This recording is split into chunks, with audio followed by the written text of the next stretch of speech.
We've talked about our leak detection system, FutureCast, briefly, but do you know how FutureCast works on an inverted roof assembly? During the construction process, the FutureCast grid and DigiStars are installed prior to covering the system with drainage mat and insulation.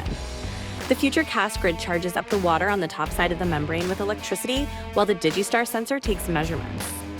How this works is we electrify a light layer of water on the roof to look and see how the electricity travels through the membrane. If there's no problems, the electricity should just sit on top of the membrane.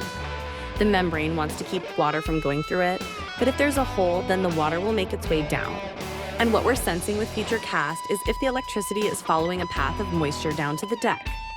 Inverted roof systems are installed in a grid. Again, the size of the grid kind of depends on a few different factors. For example, on one project we've done, there's hundreds of thousands of square feet of roof garden. So they opted to have a grid that can monitor larger areas to better fit their needs. How we set up the grid is by laying down electrical field tape, or EFT for short, which will be used to electrify the roof deck in search of membrane breaches.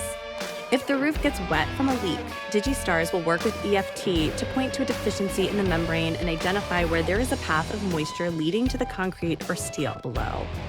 FutureCast will monitor the membrane continuously and will generate reports, finding membrane breaches for the life of the building.